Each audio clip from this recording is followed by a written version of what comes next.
It's Kayla from Luminous Lady Vintage, and I'm here again to talk to you about how to wear a hat, a vintage hat, and not feel like a fool.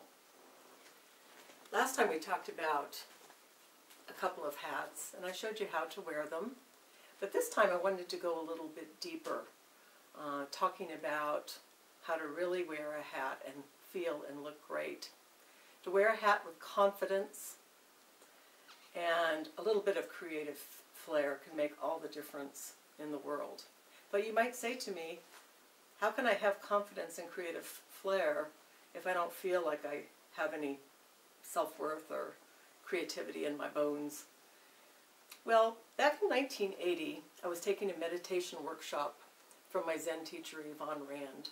And she introduced to us the work of psychotherapist Virginia Satir, who worked with people on how to regain their self-worth. And the exercise that she gave us was really very intriguing. To start with, you get in a very meditative or mindful state of mind, where you're watching your thought process. And when the inner judge starts to creep up, you begin to identify that judge and recognize him, write him down in a journal perhaps, till you become quite familiar with the voice. When that voice shows up again to critique you, you can corral the inner judge, and this time create an image in a visualization for what that inner judge might look like. Perhaps a purple people eater with green spots wearing an outrageous fish hat, something like that, so that you'll identify that critic when he comes back. And from that point on, the way you slay that inner critique or inner judge is with a sense of humor. To wear a hat with confidence is the true way to wear a hat and not feel like a fool.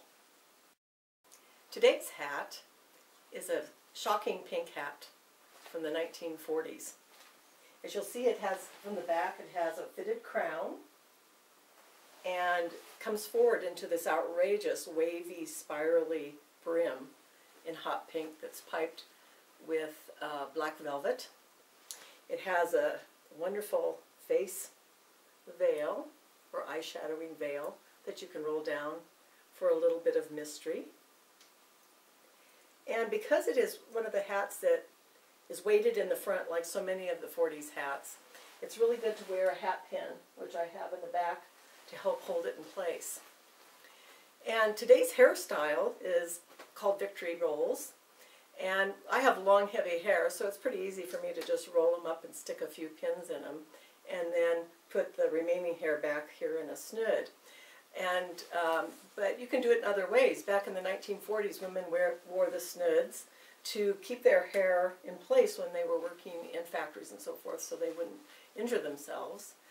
And the victory rolls, oftentimes they used leftover nylons that had runs in them or something like that to actually roll the hair around. It was very funny at a CJCI convention I was at last year. We had a 40s dress-up night, and one of the women couldn't get her hair up, and she ended up using tampons to do the victory rolls. So you can use whatever to get that look. The handmade snood I purchased on Etsy, and it's a great way to bring your hair up into a very 40s looking style. And I thought it accented and went quite well with the hat. I'm wearing a 1940s original dress with this nice placket in it that has a little bit of the hot pink and lavender. I have on a 1943 Coro Duet, which is a very special kind of pin that actually you can wear it like this, or you can take it apart into two parts and wear one on each side of your bodice, or one on your shoulder and one on your hat. And it's really makes for quite an interesting look. There's a whole movement in England right now called Vintage Life, and the women are actually looking like this and wearing this kind of 40s look to work. Now I'm going to show you one more hat before we finish up here. This hat is a nice wool felt, black wool felt, again a 1940s hat, and again one of my favorite styles. It's got this really outrageous kind of twirling butterfly effect that you wear off to the side and add a little bit of a tilt forward. You can even tilt this kind forward a little more than I'm wearing it right now if you want to almost down over your face in kind of the baby doll hat effect of the 1940s. And I wanted to show you also this lovely jewelry that I have on. This is an Eisenberg original from 1940s, and it's pink and orange rhinestones. What a great combination with a little bit of the icing, the pave clear rhinestone icing on it, and the matching earrings.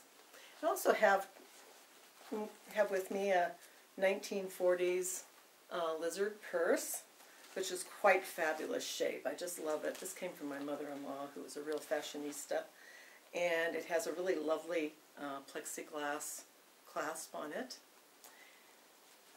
All in all, a wonderful look. So thank you, and to remember to wear a hat and not feel like a fool.